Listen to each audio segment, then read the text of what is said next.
Que a paz de Jesus esteja com todos nós. Pai nosso que estais nos céus, santificado seja o vosso santo nome. Venha a nós o vosso reino, seja feita a vossa vontade, assim na terra como é feita nos céus. E o pão nosso de cada dia, dai-nos hoje, Senhor.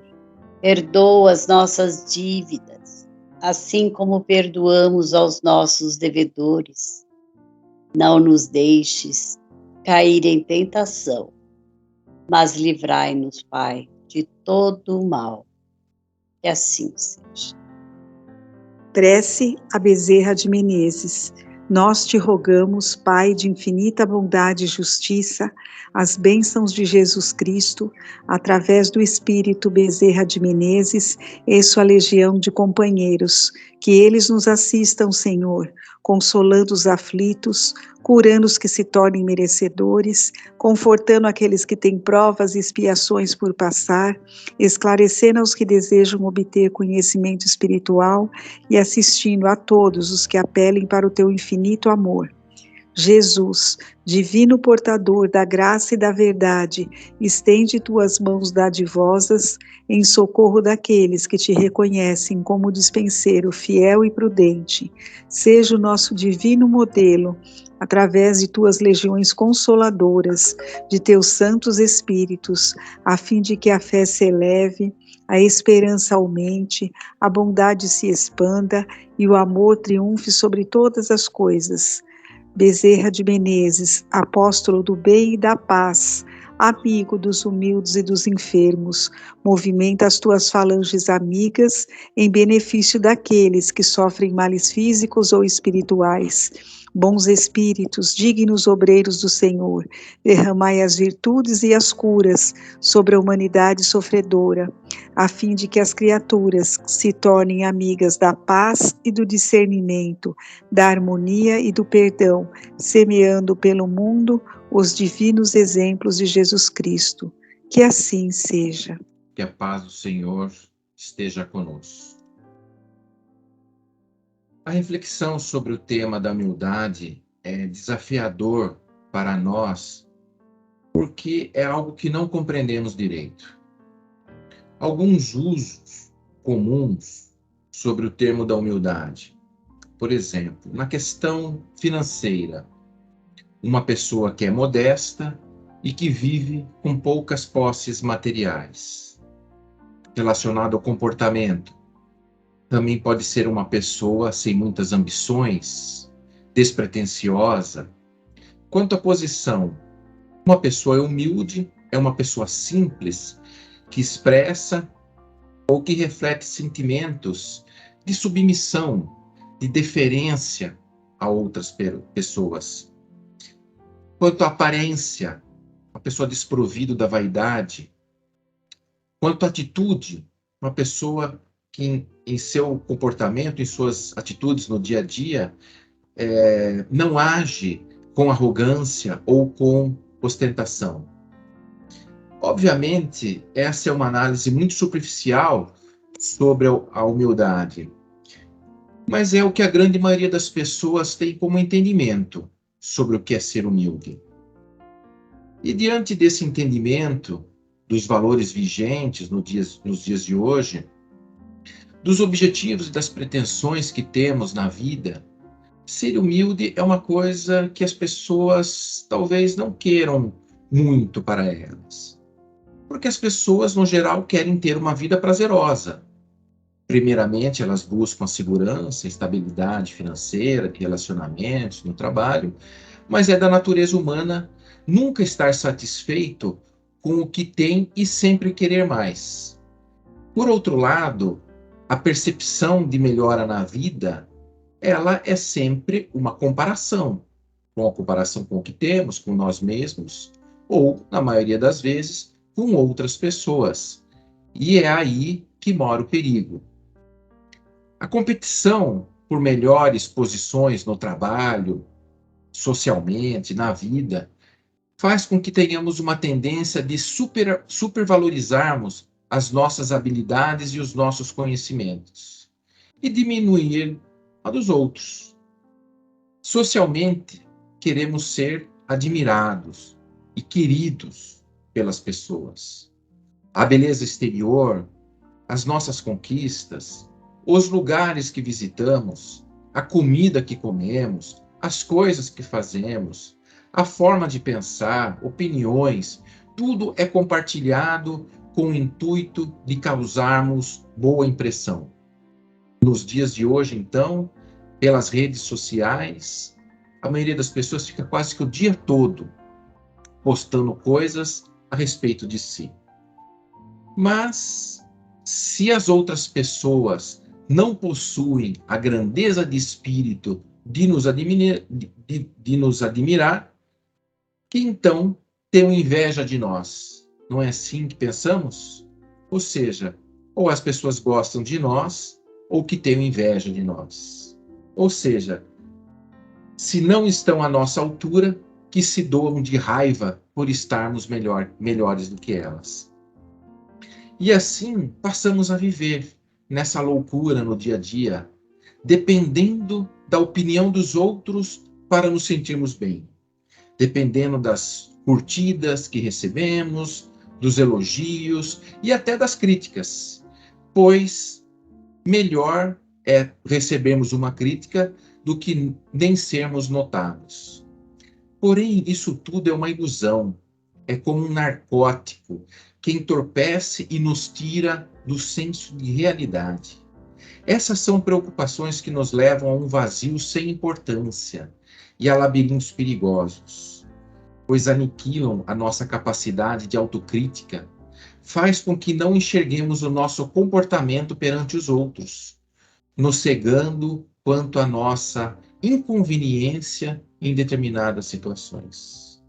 O vaidoso valoriza excessivamente os próprios méritos e as habilidades e assume que os outros também, porque ele sempre se coloca no nível superior. Dessa forma, ele é incapaz de prestar atenção nos outros e muitas vezes se tornam extremamente egocêntricos, vivendo então uma falsa felicidade, acreditando ser melhor que os outros e admirado pelas pessoas. Vivendo assim, as desilusões não nos custam a chegar. Não tem o que gostaria? Alguém te superou em algo? Foi hostilizado pelas pessoas? Perdeu amigos? A tua família não o compreende? Não conseguiu a promoção que queria? E assim ficamos tristes, desapontados, frustrados. Perdemos a esperança no futuro. Queremos nos esconder e nos afastar das pessoas. E no momento seguinte, então, passamos a diluir uma raiva, nutrir esse sentimento ruim, culpando as pessoas, as situações, pela desgraça que estamos passando.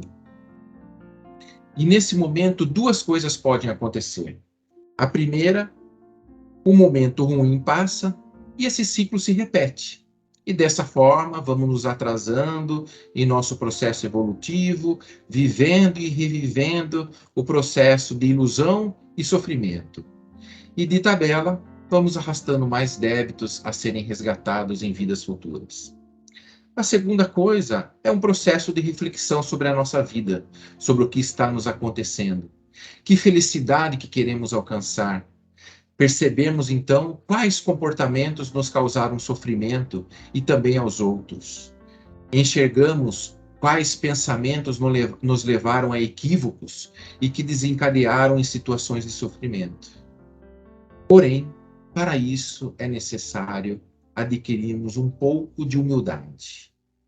Porque uma das definições de humildade é a capacidade de reconhecer os próprios erros, os próprios defeitos e as limitações. Então, o entendimento sobre a humildade ganha um novo patamar, pois quem é capaz de se lançar um processo de conhecer-se a si mesmo? É fácil isso? Aqui, novamente, dois resultados são possíveis.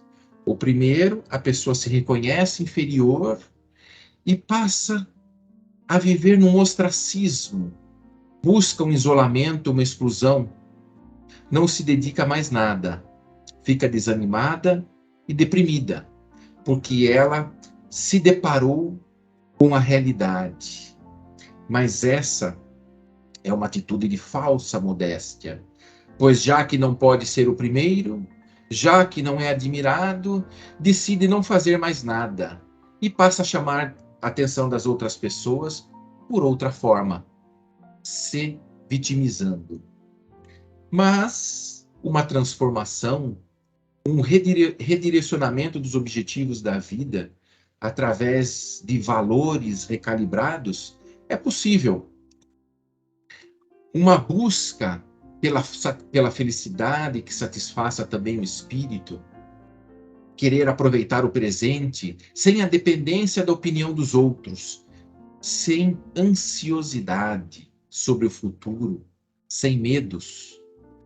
A verdadeira felicidade é um estado de espírito, quando a compreendemos bem. É fazer com alegria todas as coisas da vida, dia a dia, do nascer ao pôr do sol. É estar satisfeitos com o que temos e com o que somos. Sem dúvida, podemos melhorar em todas as dimensões da vida. E devemos, pois isso é a lei do esforço e do trabalho. Nossas capacidades humanas, nosso entendimento espiritual, a intelectualidade, conquistas materiais e muito mais. Devemos sim melhorar e trabalhar para isso. Porém, sempre aceitar como somos e não termos receio de nos mostrarmos aos outros sem véu, sem máscara, sem aparências. A importância da humildade como virtude é tanta que podemos medi-la pelos ensinamentos de Jesus, a nossa maior referência. Para termos uma noção real sobre isso, temos que fazer uma rápida análise da grandeza espiritual de Jesus. Jesus é um espírito de ordem crística, ou seja, um espírito puro, que compreende e fala com Deus diretamente. E a ele e a outros espíritos de ordem crística, como ele, foi dada a missão de criar o nosso sistema solar e coordenar toda a evolução na Terra. Os espíritos crísticos são co-criadores que atuam em perfeita harmonia com Deus. E aí uma pergunta que talvez até venha: Jesus é o espírito mais puro que existe no universo? Não, porque há outros espíritos mais antigos e mais evoluídos que ele, que tomam, por exemplo, conta de galáxias inteiras. Mas Jesus, tendo recebido essa missão de Deus, e em um ato de amor, e para cumprir a vontade de Deus e o que ele havia orientado a Jesus, ele encarnou entre nós. Passou por um processo de condensação do seu perispírito que levou cerca de 1000 anos, até ter condição de habitar um corpo físico. A primeira lição de Jesus vem exatamente no seu nascimento. E é uma lição, um exemplo de humildade. Porque ele nasce em uma manjedoura, junto aos animais, mostrando que Deus ama por igual toda a sua criação e que a nossa diferença entre eles é apenas o estágio evolutivo. Jesus não nasce dentro de um palácio. Ele não vem como um privilegiado da sociedade. Adotou o ofício de carpinteiro do seu pai para mostrar a importância do trabalho. Em sua pregação, falou a todos, mas consolou principalmente os pequeninos, como ele mesmo gostava de chamar as pessoas mais simples. Exatamente em uma de suas pregações mais famosas, ele revela a importância da humildade. Foi no Sermão do Monte, quando ele fala das bem-aventuranças, que nada mais é que um roteiro para a elevação espiritual. E a primeira delas qual é? Bem-aventurados os humildes de espírito, porque deles é o reino dos céus. Olha a importância que ele dá para a humildade. Ou seja, ser humilde é pré-requisito para entrar no reino dos céus. E as demais são: bem-aventurados os mansos, porque possuirão a terra. Bem-aventurados que têm fome e sede de justiça, porque serão saciados. Bem-aventurados misericordiosos, porque alcançarão a misericórdia. Bem-aventurados puros de coração, porque verão a Deus. Bem-aventurados pacíficos, porque serão chamados de filhos de Deus. Ou seja, sendo humilde, o espírito pode se modificar, para então se tornar manso, e depois justo, então misericordioso, conseguir a pureza do coração, para só então se tornar um pacificador. Porque pacificador é aquele que reúne todas essas qualidades juntas e é capaz de modificar ao seu redor para o bem. Como se não bastasse, Jesus ainda dá a sua última lição de humildade durante a última ceia. Lembremos que dias antes Jesus havia entrado em Jerusalém sobre um burro e havia recebido hossanas e tinha sido saudado como Salvador. Foi no domingo de Ramos. Passa despercebido por que Jesus quis entrar na cidade em cima de um burro.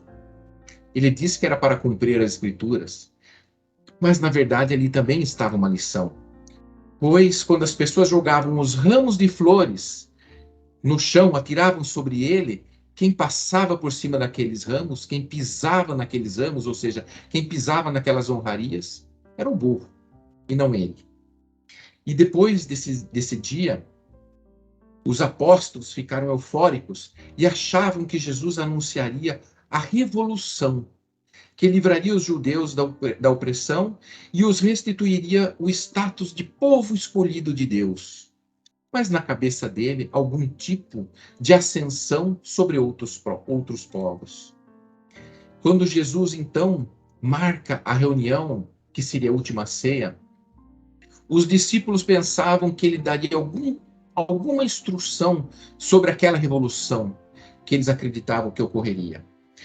Judas se antecipa e vai então falar com os sacerdotes para empreender a sua estratégia, que lhe garantiria uma boa posição no futuro, após a revolução. Jesus então surpreende a todos e faz profundas revelações e gestos significativos durante a ceia. Por exemplo, no lava-pés, quando ele decide lavar os pés. Essa passagem está descrita na Bíblia, em João, capítulo 13, de 1 a 17. E é assim: depois que ele lavou os pés, tomou as suas vestes, se assentou novamente à mesa e disse aos seus apóstolos: entendeis o que vos tenho feito? Vós me chamais de mestre e senhor, e dizeis bem, porque eu o sou. Ora, se eu, senhor e mestre, vos lavei os pés, vós deveis também lavar os pés um dos outros. Jesus estava ensinando a sermos humildes e a cuidarmos um dos outros. Na época, lavar os pés era trabalho de servos menos categorizados. Porém, se Deus nos serve por amor, não fazemos mais do que a nossa obrigação diante dele, servindo-nos uns aos outros. Em outras ocasiões, Jesus já havia dito que ele tinha vindo para servir e não para ser servido. Que lição maravilhosa! E que reflexão podemos fazer se no mundo as pessoas ajudassem e servissem umas das outras de forma natural?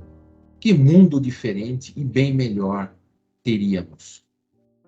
Outra definição que temos para a humildade é a do conhecimento, ou melhor, a do reconhecimento de nossa pequenez diante do universo, diante da criação de Deus. O quanto somos pequenos diante de tudo isso. E para exemplificar melhor, vamos relembrar Sócrates, o filósofo grego.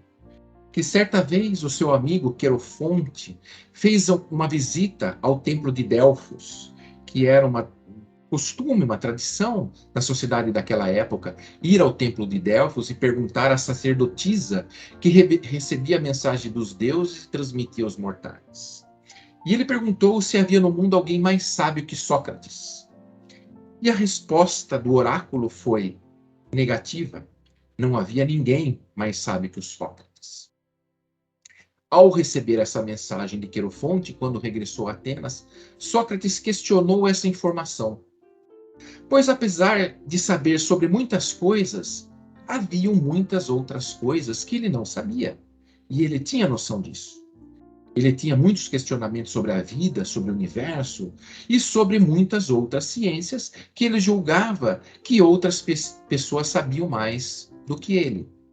Então ele foi conversar com as pessoas, com outros sábios, com os políticos, matemáticos, filósofos, artistas, na busca que tivesse mais conhecimento que ele.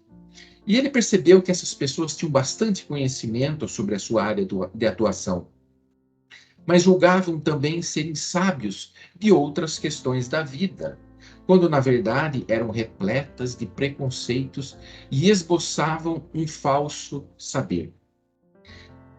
Faltava a eles possuir um autoconhecimento e compreenderem a sua própria ignorância sobre a grandiosidade da criação. Sócrates compreendeu que quanto mais sabemos, maior é a fronteira que nos separa do desconhecido. E quando ele diz uma de suas mais famosas frases, só sei que nada sei, ele tem essa percepção que conforme dilatamos o nosso conhecimento, como se fosse uma ilha, com a sua borda, com a sua praia, que ao redor dela, quanto maior for essa praia, quanto maior for essa ilha, maior é o tamanho da praia que se conecta com o oceano, que é muito maior. Ou seja, quanto maior o conhecimento, maior é a noção do que nós não conhecemos. E aquele que possui algum conhecimento verdadeiro, se assim podemos dizer, não irá se vangloriar do que sabe, mas estará à procura de uma nova lição sobre o que ele ainda não aprendeu. E aquele que possui algum conhecimento relevante, que busca o autoconhecimento para poder se melhorar e que serve aos outros como Jesus, quando vai ensinar, também ensina sem humilhar. Como nesse pequeno conto, certa vez um aluno encontrou um professor já bem idoso e cumprimentou o professor e perguntou: "O senhor se lembra de mim?" E o professor respondeu: "Acho que não, já faz muito tempo que não leciono mais. Eu gostaria de falar uma coisa para o senhor, pois foi o senhor que me inspirou a ser um professor também." "Verdade?" O professor respondeu e perguntou: "Como eu fiz isso?" "Um dia, um colega de turma chegou com um relógio lindíssimo. Quando o colega se distraiu, eu peguei o relógio dele e escondi em minha bolsa. Eu fiquei com vontade de ficar com aquele relógio. Mas aí ele foi lá e reclamou com o senhor. E disse: alguém pegou meu relógio." Aí o senhor disse o seguinte: "Atenção todos, aconteceu um roubo aqui na sala. Quem pegou o relógio do nosso colega, favor devolver agora." Um silêncio se fez, ninguém se pronunciou. Então o senhor disse: "Eu vou fazer o seguinte, vou trancar a porta da sala e revistar todas as bolsas e todos os bolsos dos alunos da sala." Aí eu fiquei pensando: nossa, eu vou ser descoberto, vou ser humilhado. E eu fiquei com muito medo. Então o senhor pediu que todos fechassem os olhos. E o senhor foi passando em cada bolsa, cada bolso. E eu fui ficando nervoso.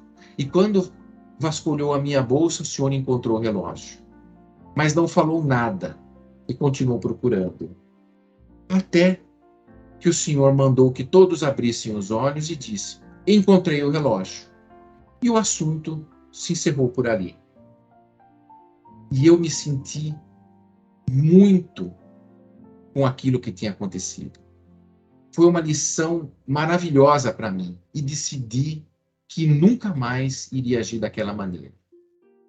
O senhor se lembra disso? Perguntou o ex-aluno. Eu me lembro sim, só não me lembro de você. Mas por que o senhor não se lembra de mim? Respondeu o ex-aluno. Porque eu também estava com os olhos fechados.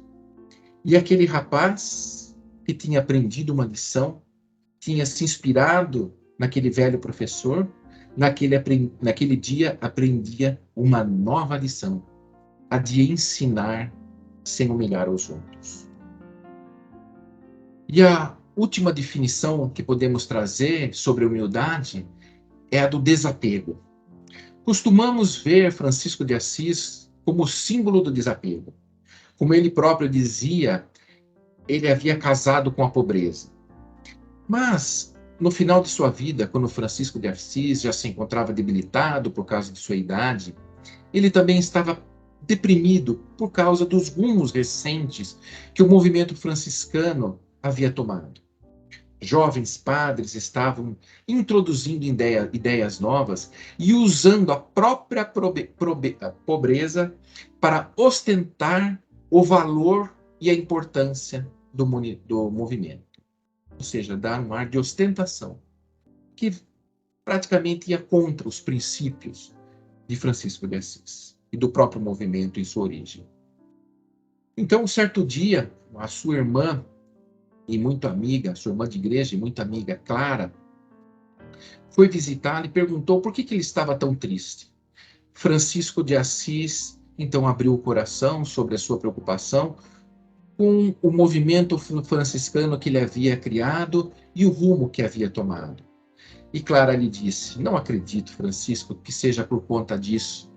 Você está apegado ao resultado da sua obra. Você se esquece que a obra não é sua, a obra é de Deus e que nós somos apenas o seu instrumento?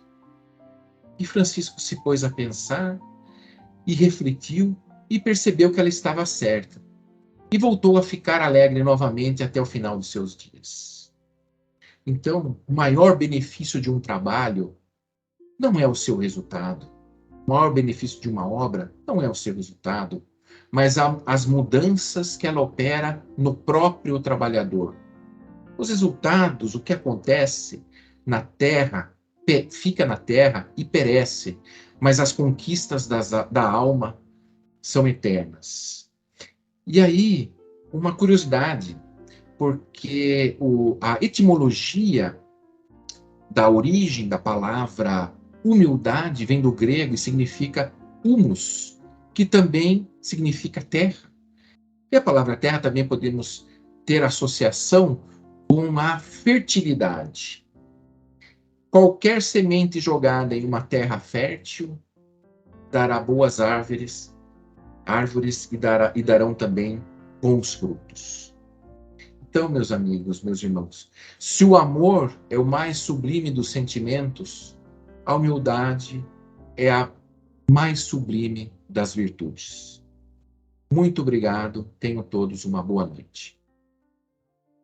E vamos, nesse momento, agradecer a todos que participaram desse evangelho, encarnados e desencarnados, aos nossos benfeitores espirituais que nos assistiram e nos guiaram para um bom caminho.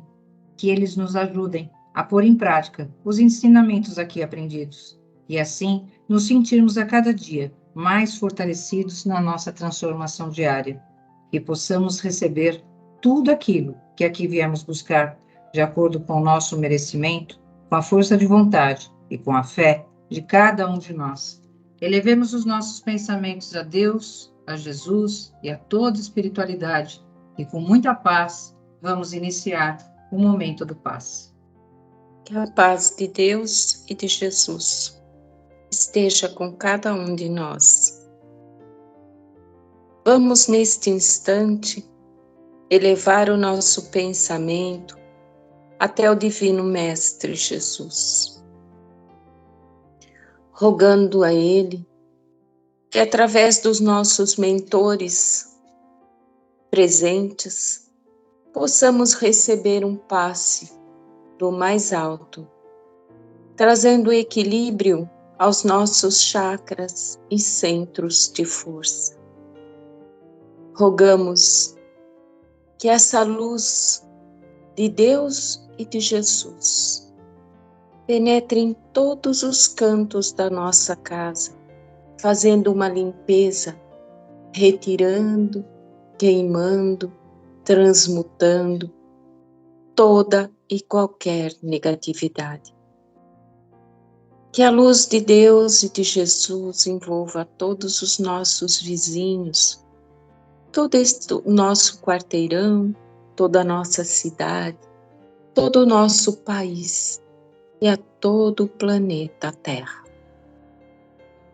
Que a luz de amor, de paz, se faça presente nestes países que estão em guerra.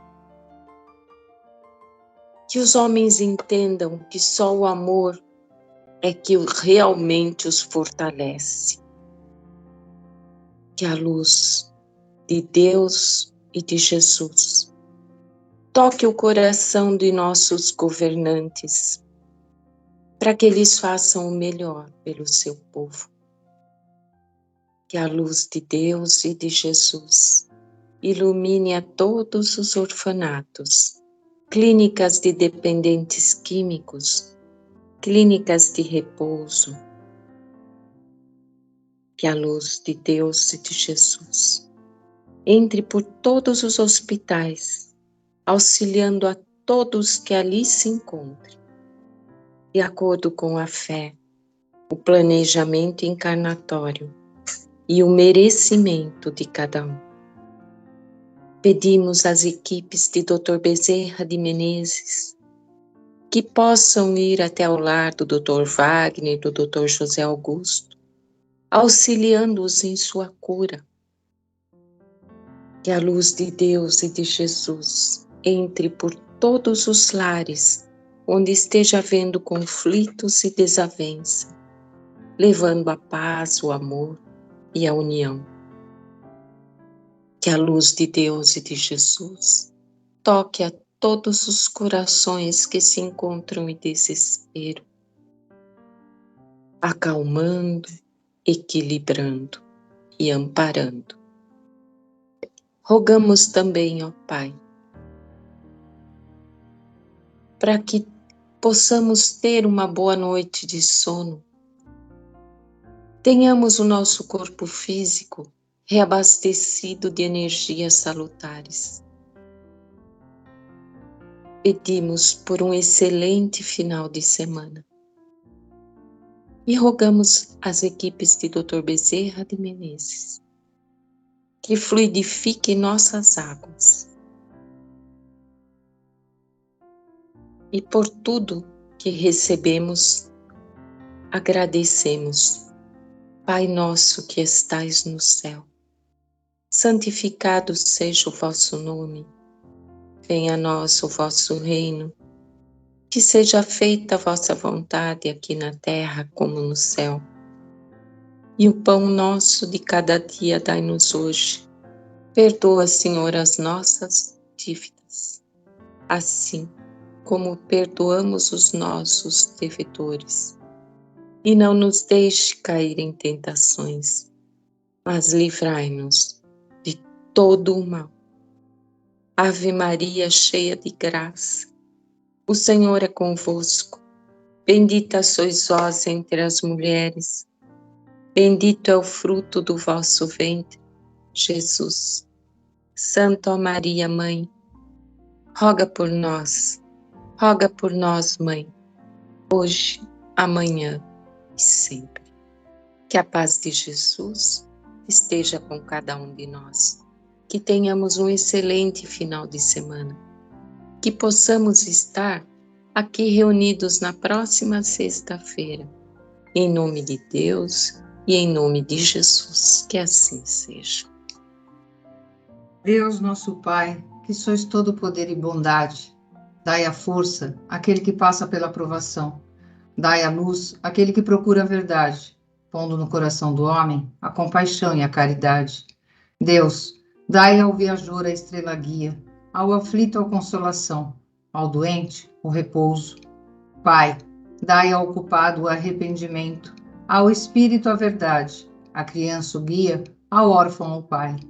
Senhor, que a vossa bondade se estenda sobre tudo o que criastes. Piedade, Senhor, para aqueles que não vos conhecem, esperança para aqueles que sofrem. Que a vossa bondade permita aos espíritos consoladores derramarem por toda parte a paz, a esperança e a fé. Deus, um raio, uma faísca do teu amor pode abrasar a terra. Deixa-nos beber na fonte dessa bondade fecunda e infinita, e todas as lágrimas secarão, todas as dores se acalmarão. Um só coração, um só pensamento subirá até vós, como um grito de reconhecimento e de amor. Como Moisés sobre a montanha, nós vos esperamos de braços abertos, ó bondade, ó beleza, ó perfeição, e queremos de alguma sorte alcançar a vossa misericórdia. Deus, dai-nos a força de ajudar o progresso, a fim de subirmos até vós. Dai-nos a caridade pura, dai-nos a fé e a razão, dai-nos a simplicidade, que fará de nossas almas o espelho, onde se deve refletir a vossa santa e divina imagem. Que assim seja.